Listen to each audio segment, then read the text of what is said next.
Live. So today is our last class with new information. Yay. And we're going to talk about wave interference.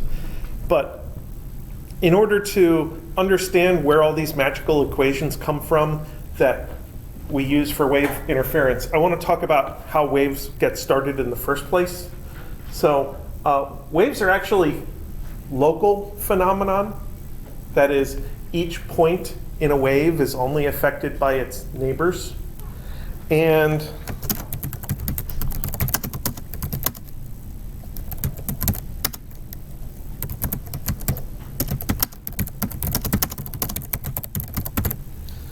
any disturbance anywhere radiates out in all directions. So if you throw a rock into a pond, you see ripples go outward from where the rock hits.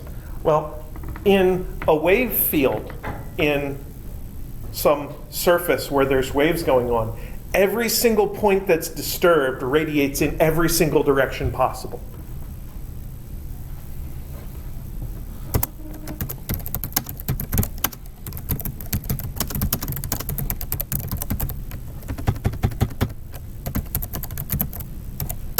And that is too much to keep track of.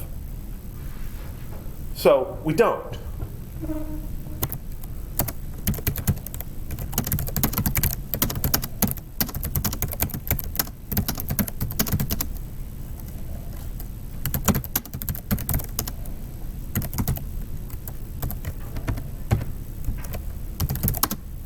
So we can reduce it down to only thinking of some outward bound waves. And this is the Huygens principle. And our book talks about the Huygens principle in the, in the explanation sections. So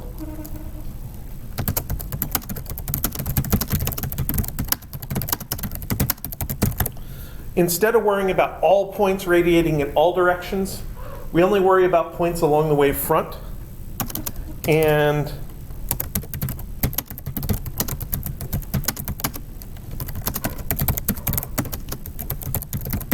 these points radiate in all forward directions.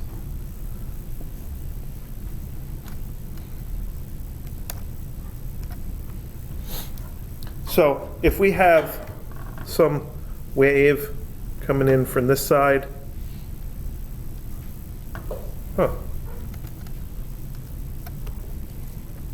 pen crashed again.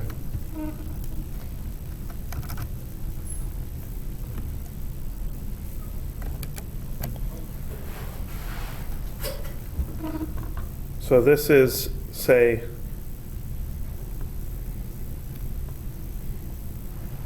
a plane wave.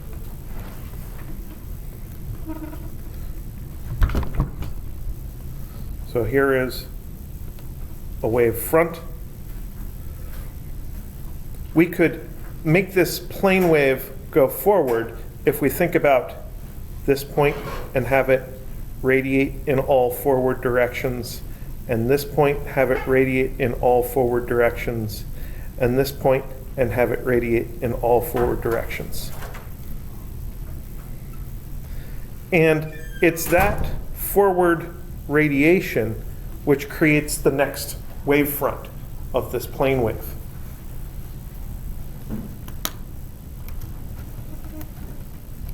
So that leads to the idea of diffraction.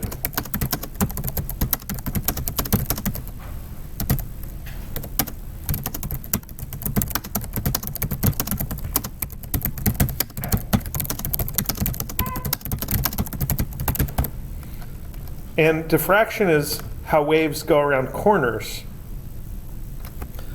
If we block most of this wave except for one spot, that one spot is still going to radiate outward in all forward directions. And that's what allows waves to go around corners. So if there's somebody talking out in the hallway out there, we would probably be able to hear that sound throughout the room, just because when the sound gets to the door, that would be the wall would be a blockage, the door is a hole in the blockage, and the sound would radiate outwards from the opening in the door.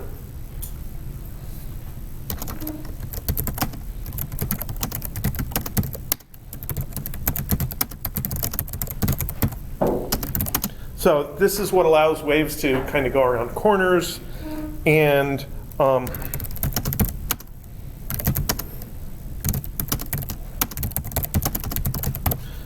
it's what allows waves to spread out when they go through a hole.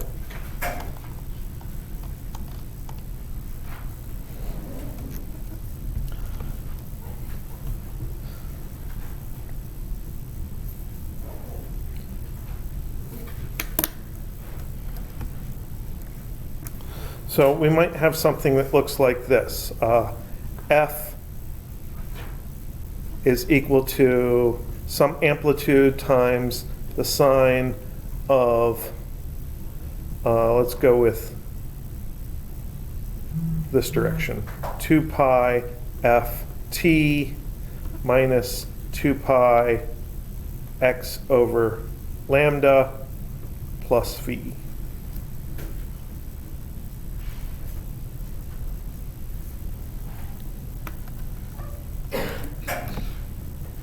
And x is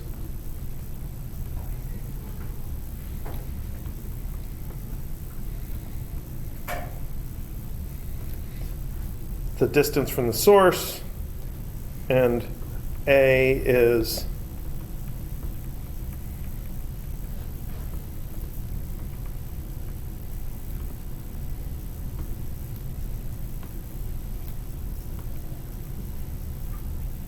the amplitude of the wave that is allowed to vary slowly. You know, as you get further away from a wave source, the amplitude tends to decrease. So that's what the A is doing in that formula there. And the phi there is just acting as it's called the phase shift, or a phase factor, that just is equivalent to shifting in time or shifting in space. So the phi could be incorporated by having an x minus x naught up here, and that would be the same as adding or subtracting a constant, just with some other constants multiplied. Or it could be a t minus t naught, and the phi could be there kind of accounting for the t naught.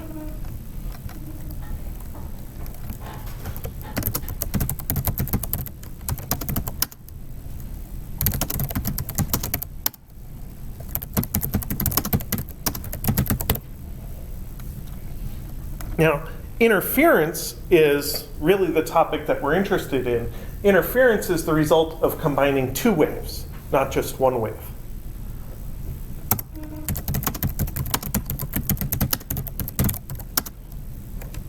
Amplitude.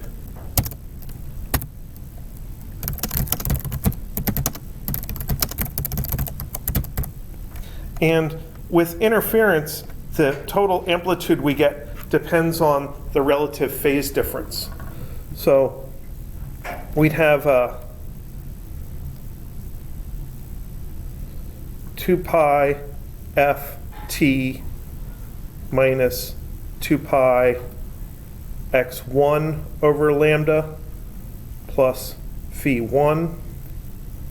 So that's the phase part, the argument to the sine wave for one wave.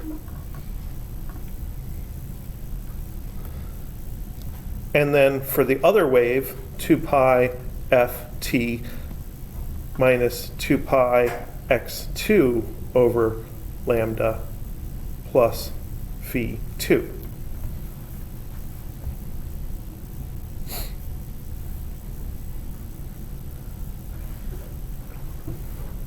So if we kind of boil this down, this turns into delta phi is equal to 2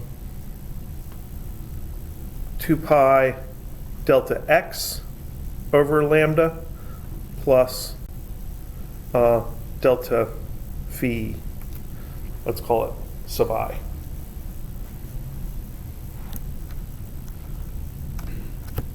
So this thing here is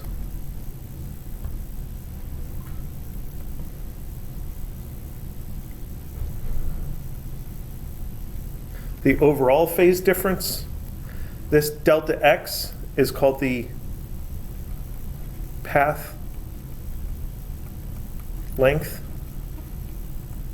difference. And this awkward looking delta phi sub I, maybe I could call an explicit phase difference. And if delta phi overall is 0, 2 pi, 4 pi, dot, dot, dot, we get constructive interference. If that delta phi turns out to be an odd multiple of pi, such as pi, 3 pi, 5 pi, etc., we get destructive interference. So ultimately, we're trying to figure out whether these two waves that maybe have traveled different distances from their sources, that's the delta x, maybe have an explicit phase difference introduced by some reason or another, if these two waves arrive at a destination in phase or out of phase.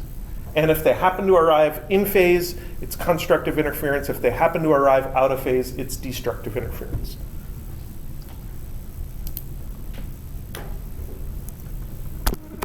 So the stereotypical example of interference is the two-slit experiment. So the two-slit experiment starts out with a barrier that has two holes in it. And I'm going to draw them fairly well separated from each other. And we're just going to send a whole bunch of waves at the barrier, all in phase with each other. So we're sending plane waves at the barrier. So there's wave front, wave front. And then once we get to this point, we're going to get some light that goes through here and some light or other waves that goes through there. Then we need to observe this light somehow. So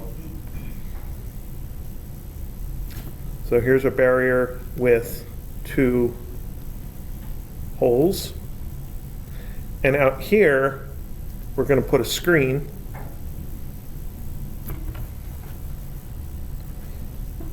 And what we're concerned with is trying to predict what we're going to see over here at that point.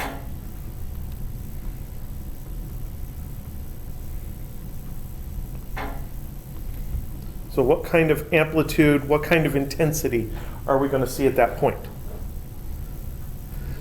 So because these are plane waves, they're all in phase with each other. This point is all peaks. There are all valleys in between. The next peaks, all valleys in between. And the two holes in the barrier are going to be emitting peaks at the same time in phase with each other. There's no reason to have an explicit phase factor in here. So all we have is path length difference. So we should be thinking about how long is that path versus how long is that path. So we have like an L1 and L2. And our delta phi is 2 pi over lambda times delta L.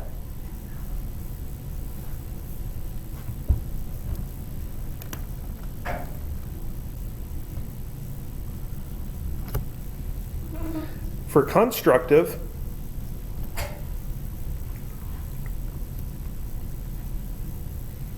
we want delta phi to be equal to some number times 2 pi. And we're just putting that letter m in there to represent 0 or 1 or 2 or 3.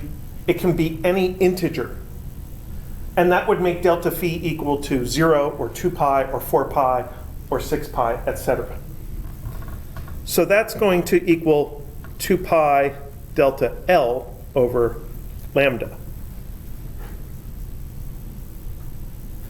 And here I can get rid of the 2 pi's, and I could multiply both sides by lambda to get m lambda is equal to delta L.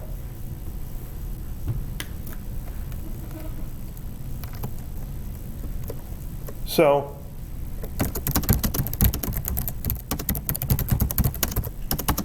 if that path length difference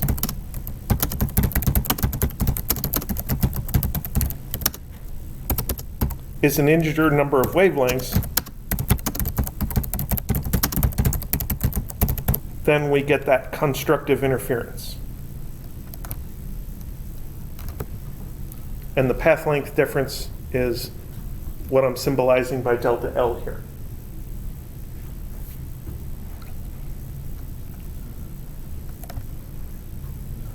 So our book kind of just almost starts with that as the basis of interference. If the path length difference is an integer number of wavelengths, you get constructive interference. I kind of wanted to show a more mathematical based derivation of that idea. And it comes from the fact that a sine function repeats itself after 2 pi. And we can just extrapolate from there.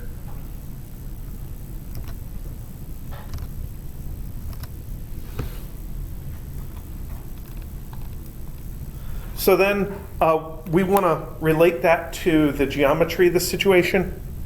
And if the two slits are really far apart like this, and the screen is really, really close to them as far as compared to the distance between the slits, then the math gets kind of ugly. But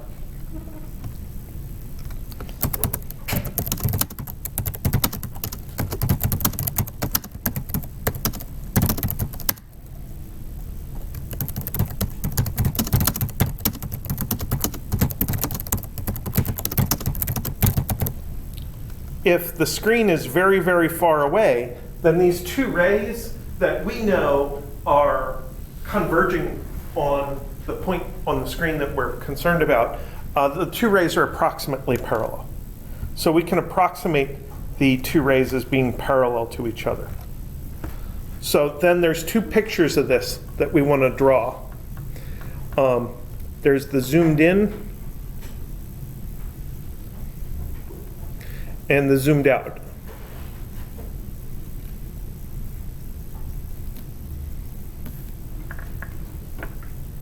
So the zoomed out picture looks like this.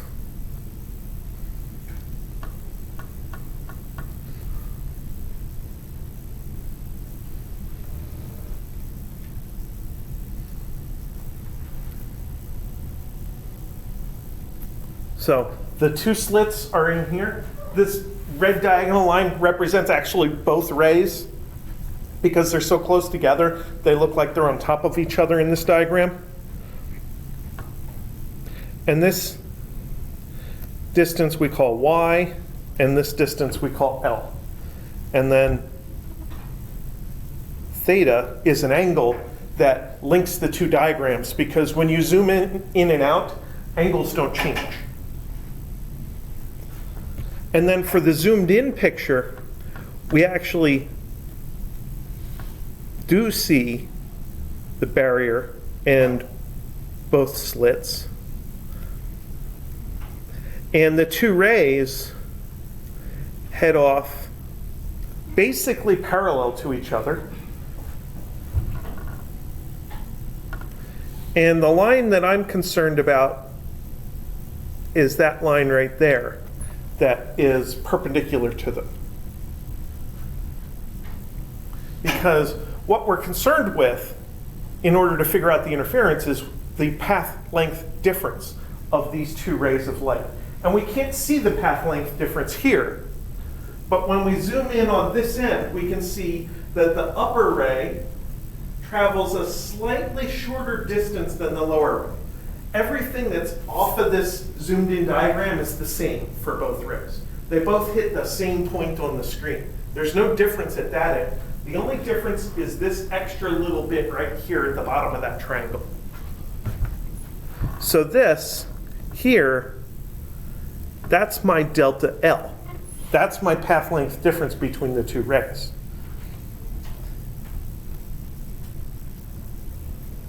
That distance there we call d, the distance between the two slits. And then we just have to find our theta. Here's theta. There's one copy of theta. And then this right here is also theta. So out of the zoomed in diagram, what we find out is that delta L is equal to d sine theta. And out of this diagram, what we find out is that tangent theta is y over, it doesn't matter whether we call it script L or capital L.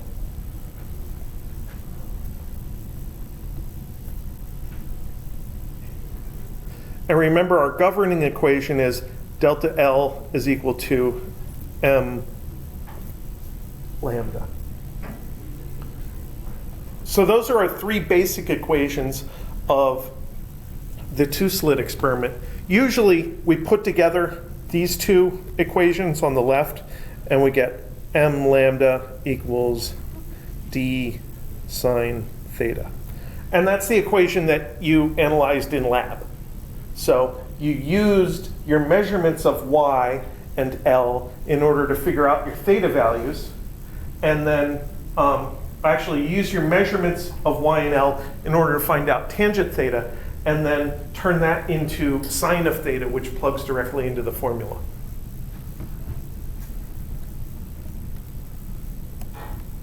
And one way to get sine theta is to use the Pythagorean theorem, and that is square root of y squared plus L squared, and then sine theta is opposite over adjacent, y over square root of y squared plus L squared. So you could just use this formula for sine theta to plug in right there and put everything together into one big formula.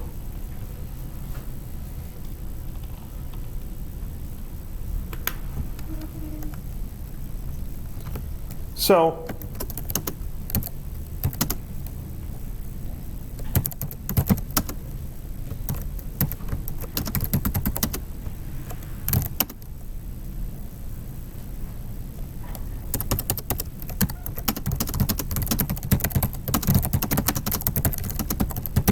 basically, if that offset y goes through here and causes m to turn out to be an integer, that's when you end up with the constructive interference and a bright spot on the screen. And if the offset causes m to be a half integer, that is 0.5, 1.5, 2.5, etc., then you definitely get a dark area on the screen. What happens in between the bright areas and the dark areas depends a little bit on exactly what is causing the diffraction in the first place. In lab, you used a diffraction grating, which doesn't just have two slits, it has many, many slits. And that causes you to see bright spots only at the integer values. And if you're off of an integer by even the slightest little bit, if m comes out to be 1.01, then you see darkness. It basically depends on how many lines your laser beam hits. Your laser beam was like 1 millimeter wide, and you had like 500 lines per millimeter. So there were 500 lines all emitting light, and that cuts down the width of the bright areas by like a factor of 500. So instead of seeing real wide bright areas separated by dark areas, you saw really tiny bright areas separated by wide dark areas.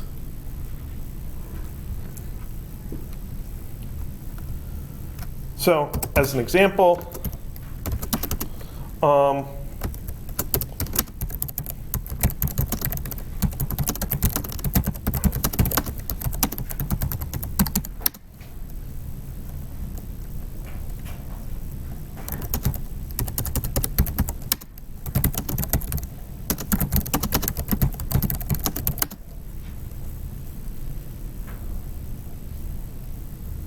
oops, not red light, green light.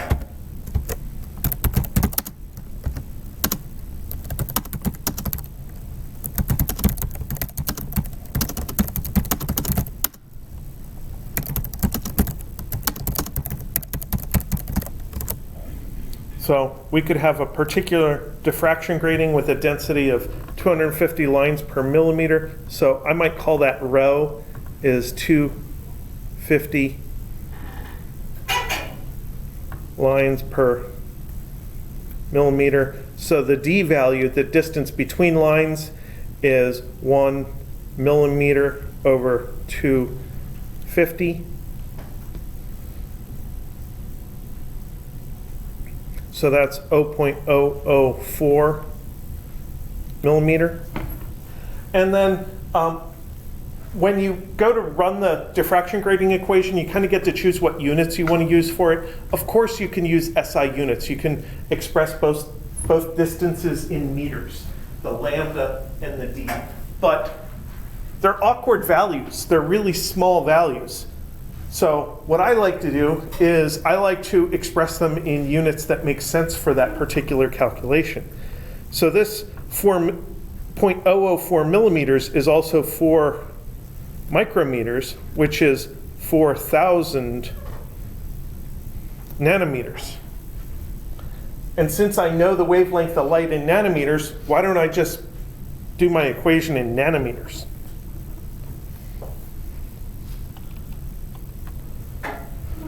So then I would have 1 times 650 nanometers is equal to 4,000 nanometers times sine, I'll call it theta 1. And that's what leads me to theta 1 is equal to 7.6 degrees. And the nanometers on the left cancel with the nanometers on the right, so it's fine that I did my calculation in nanometers.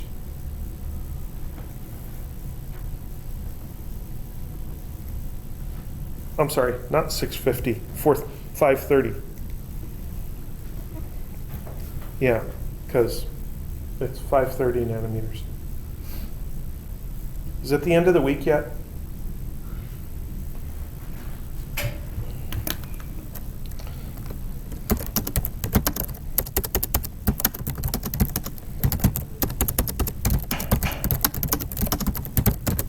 Now we could list out angles of each spot.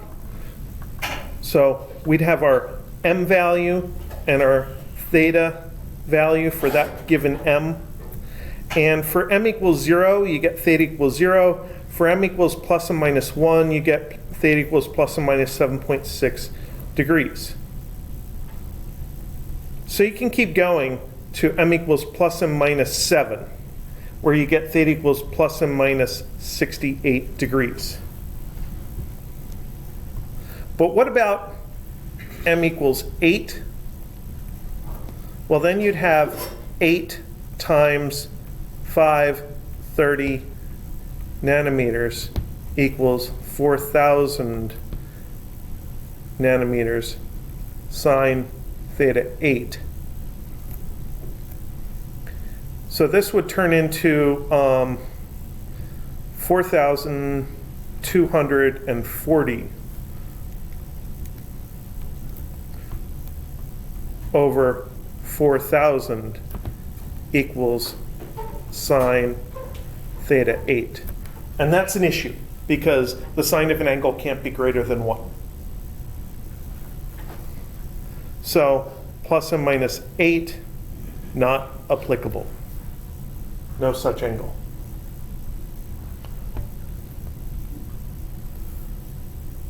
So we could count up how many of them there are.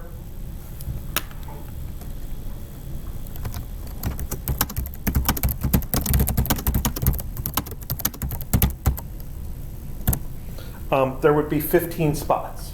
There would be plus or minus 1 through 7, that's 14 total, plus the 0 is 15 spots. And you could just try different M values until you find the one that's too much, but the easy way to do it is just to take the ratio of the D over lambda and then cut it down to an integer. That's your last M value that's allowed. So you take the 4,000 over 530, you get 7 and change, cut off the change, 7 is your last allowed spot.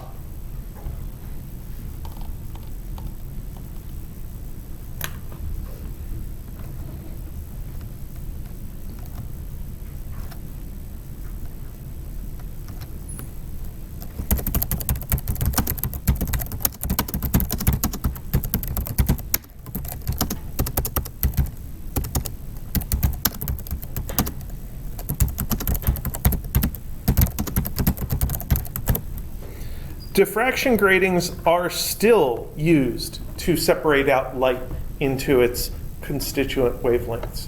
So most light that we see is multicolored, multi-wavelength light. The most common light sources we use are pretty broad band. They have equal contributions from all of the visible wavelengths from 400 to 750 nanometers. So with this effect of diffraction, we can make the red light go in one direction, the blue light go in another direction, and put a camera sensor there and see how much light goes in the different directions. So then we can see how much brightness there is in the blue light versus the red light, etc. With some light sources, we'll see the light is focused on certain wavelengths. If the light comes from a gas, such as from hydrogen gas or sodium gas, the atoms only emit light in certain colors. So this kind of spectroscopy can be used to try to figure out what kind of gas emitted the light in the first place. In solid state materials, such as LEDs that are used to light your phones and your laptop screens and the projector, it's a little bit more complicated, but there are still particular colors that tend to be emitted. From what I've seen, if you have a white LED, such as the LED light bulbs that we use for room lights, it's set up just to emit blue light as a base, and then there's some fluorescent material in it that will absorb the blue light and emit other colors, so that we end up seeing some of the blue light, but also a bunch of green and red and stuff to fill in the rest of the spectrum to make the light look pretty normal to us. That's actually how the fluorescent light bulbs work as well. They emit UV light on their own, and then there's a fluorescent coating on the inside of the glass that absorbs that UV and re-emits it as visible light. One problem with spectroscopy is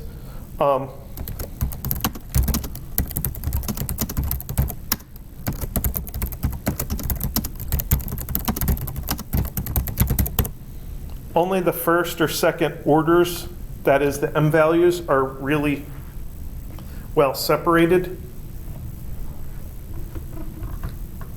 So if we look at, for lambda red is 650 and lambda blue is 410 nanometers. For m equals 1, we'd have m lambda equals 650 and m lambda equals 410. So there'd be a range of values of m lambda between blue and red light that spans from 410 to 650. For m equals 2, this one would be 1300 and this one would be 820. So the range of m lambda values, which leads to the range of angles, would be 820 to 1300. But by the time we get to m equals 3, this one is 1950, and this one is 1230. So the m equals 3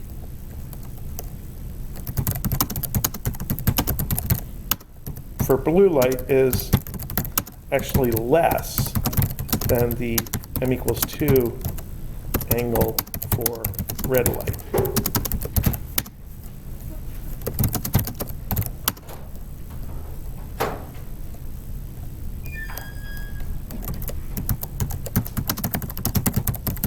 And that is what leads to overlapping of the diffraction patterns for m equals 1 is all by itself with a nice well-defined range, doesn't overlap with anything. But m equals 2 and m equals 3 actually end up overlapping with each other. And I only bothered to compare m lambda because m lambda is what goes into determining the angle.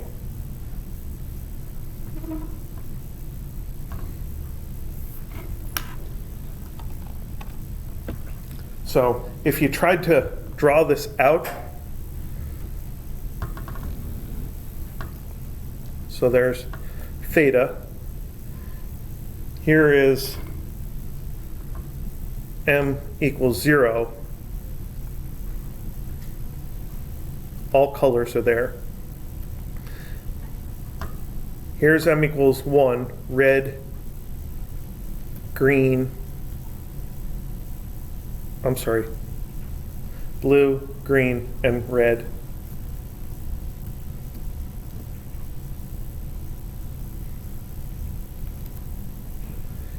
And if we do m equals 2, shortest wavelength is blue, next one is green, next one is red,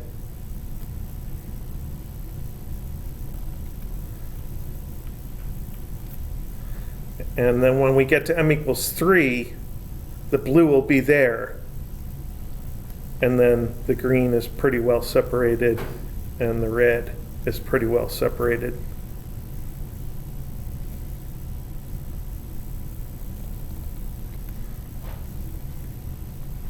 So there's this area of confusion in here where if your sensor is equally sensitive to red and blue light, you wouldn't know which light actually triggered it. You wouldn't know whether it was red light from m equals 2 or blue light from m equals 3. So that region wouldn't be useful data to you.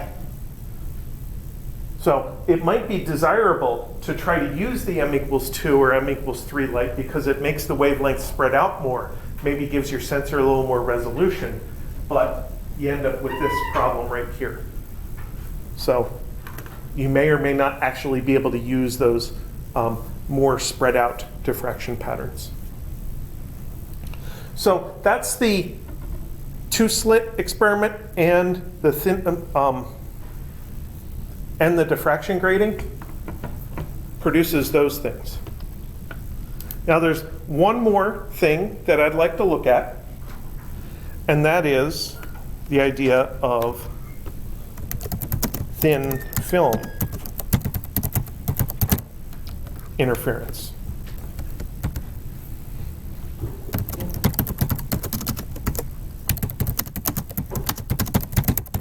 And examples of thin film interference are seen in the sheen of oil on water. If you've seen oil in a parking lot on a puddle, it gives this kind of rainbowy pattern to it. Another possibility is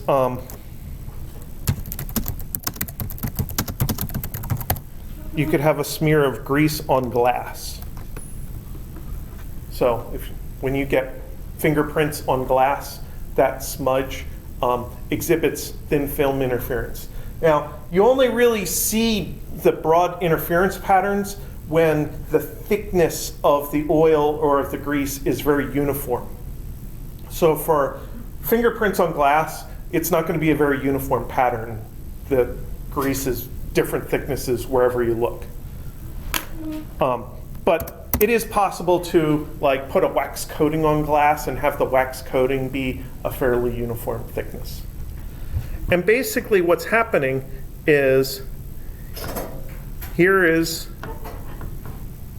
air, n equals 1, and here is oil, n equals, let's say, 1.4, and then here is water, n equals 1.33. So as light comes down from the sky, some of it bounces off the top surface. That's the first reflection. And then some goes through the film and bounces off the bottom surface. That's the second reflection. And there is a,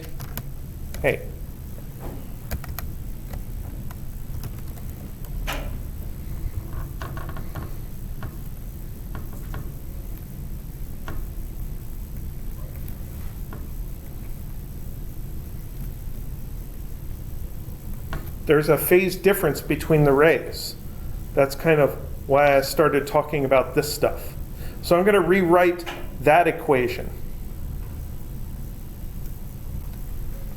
delta phi is equal to 2 pi over lambda delta L plus delta phi explicit. So we got to figure out kind of how to use that equation in thin film interference. So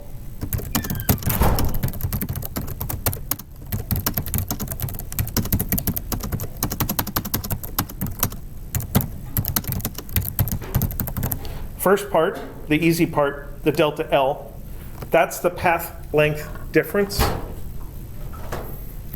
That's twice the thickness of our thin film because the second beam has to go down and back through the film. So this distance here, that's T. So we have delta L is equal to 2T. That's the easy part.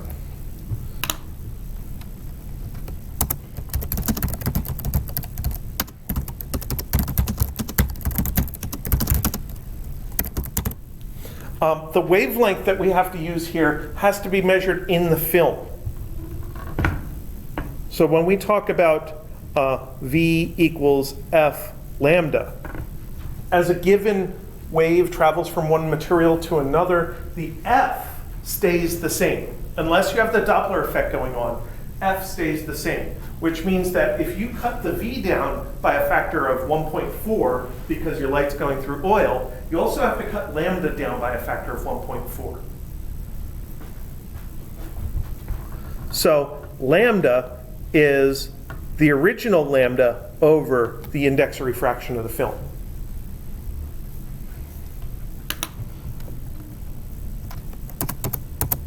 And then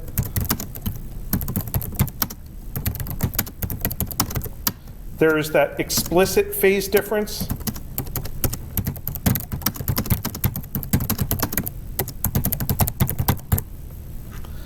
That depends on what types of reflection are going on. So this is the delta phi explicit. So whenever a wave goes from one region that has one wave speed to another region that has another wave speed, some of the wave will reflect off the boundary. So with light going through glass, light goes slower through glass, you'll see some glare off the surface of the glass. And you actually see glare off both the front surface and the back surface. When light hits water, there's some glare off the water. That's entirely caused by the change in the index of refraction.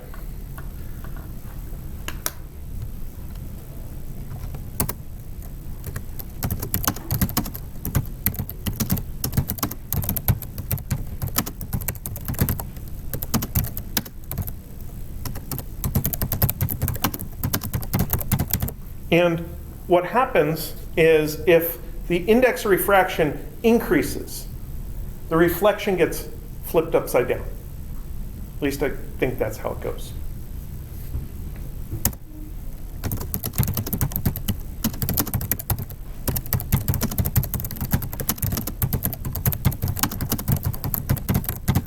And if the index of refraction decreases, the reflection is not inverted. So how does this reflect into delta phi E? That was my bad pun for the day. Reflect. Delta phi E can have two values, 0 or pi.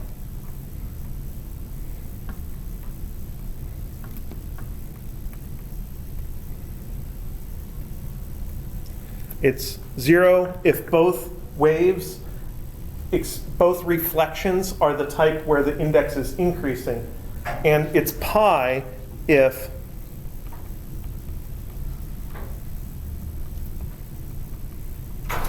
they do different things.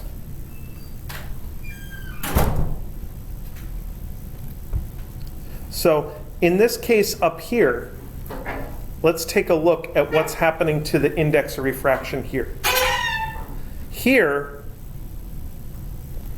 we're looking at light going from air to oil. That's an increase in the index of refraction from 1 to 1.4. So that's inverting. And here we're looking at light going from oil to water, because some of that light continues straight downwards. So this is a decrease from 1.4 to 1.33.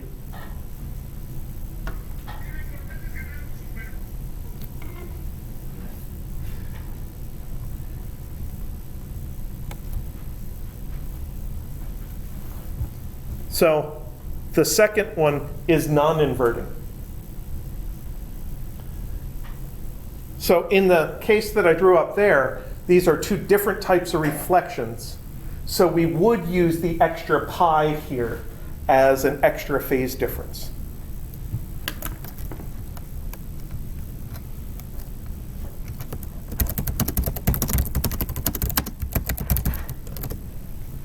So how's this all go together? We're talking about m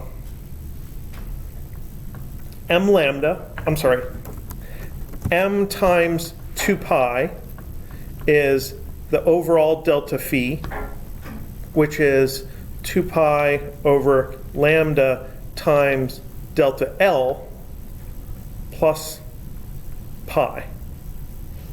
And I'm going to put a little question mark over that plus sign to symbolize the idea that I could be adding that extra pi if I have different types of reflections, or I might not add that extra pi if I have the same types of reflections. So let's get rid of the delta phi here because I don't need it anymore. M times 2 pi is equal to 2 pi over lambda delta L plus question mark pi. And let's take this whole equation and multiply it by lambda over 2 pi. So what's that do to each term in the equation? This one that turns into m lambda. This one turns into delta L. And this one turns into lambda over 2.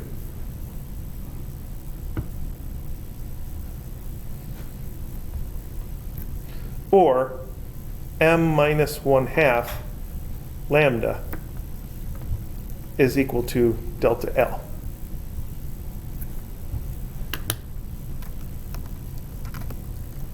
And I'm sorry, there's supposed to be a question mark over that and a question mark over that minus, because that lambda over 2 may or may not be present depending on the types of reflections. That minus 1/2 in the next equation may or may not be present depending on the types of reflections.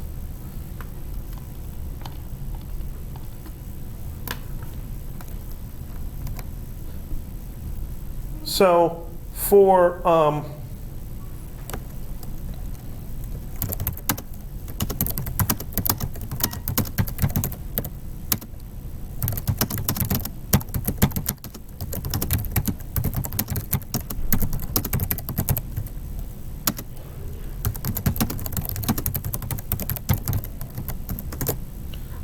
let's say a film of oil on water, what's the minimum oil thickness that will reflect blue light constructively? So we're looking at lambda 0 equals, say, 410 nanometers. That's the blue light. That I would have to give you. I don't expect you to remember all the wavelengths. And film equals 1.4. I'd have to give you that. So we're talking lambda is 410 nanometers over 1.4.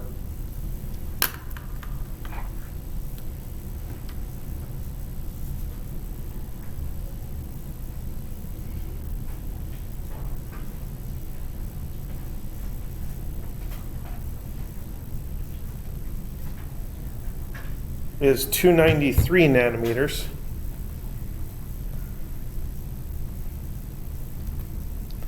So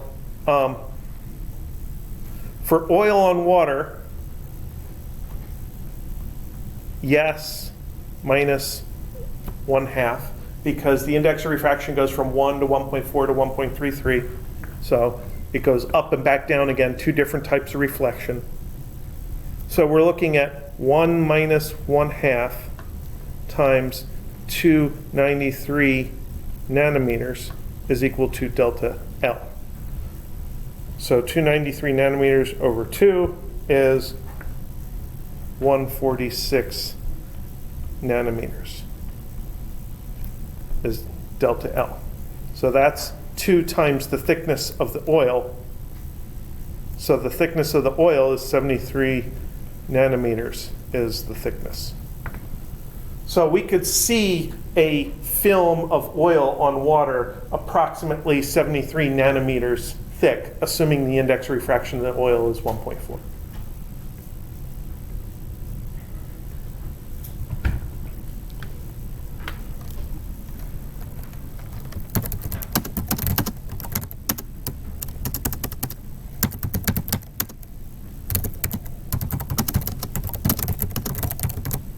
So then, what's the minimum thickness to see red light? Well, there we'd use lambda 0 equals 650 nanometers. So lambda is 650 over 1.4 is 464 nanometers. And then we'd be looking at 1 minus 1/2 times 464 is equal to delta L. So divide that by 2, we get 232.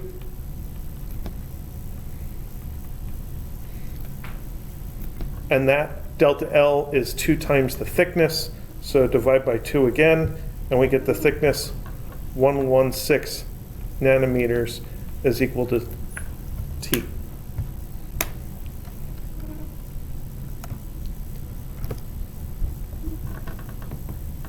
So if we have a surface with oil and that oil is sitting on top of water so that it's thicker in the middle and less thick toward the edges. So where T equals 73 nanometers, we would see blue light reflected off that part. And then over here, where T equals 116 nanometers, we'd see red reflected off that part. And that's what causes the rainbow colors, the rainbow patterns in oil that's on any wet surface.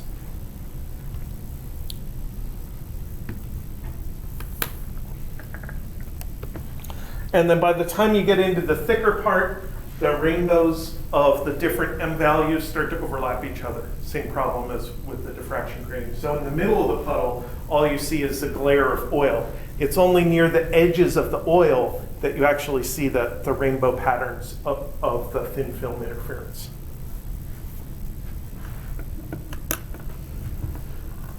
All right, so that is some foundation and calculations on the two different types of interference, the diffraction grating interference and the thin film interference. You guys have any questions on that? Yeah? Does the color play a role? Well, the color is related to the wavelength of the light. So light ranges from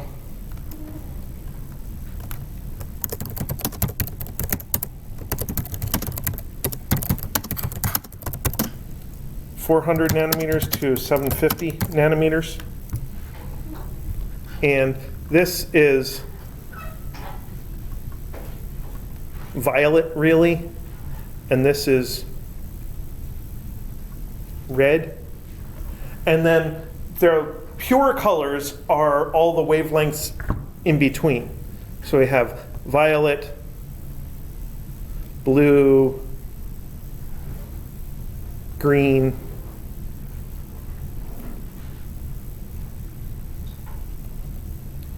yellow, red. Those are the pure colors. But then you can mix different wavelengths together and expose your eyes to them, and you'll still see something. And your brain interprets that based on our experience. So when you see white light actually includes all the colors. If you take a magnifying glass and look at your cell phone, you'll see blue, green, and red spots on your phone screen. If you look really close to here, on here, I can actually see green and red stripes on this screen from the projector. So the color of the light is directly related to the wavelength, and then the wavelength is related to how it interferes. So that's the role that color plays in all of this. Now, you can have objects which reflect some colors preferentially. So when we say that somebody's wearing a red shirt, it's because that shirt, when illuminated by white light, primarily reflects red light, or scatters red light, really. So really, a red shirt is a shirt that absorbs violet, blue, green, and yellow.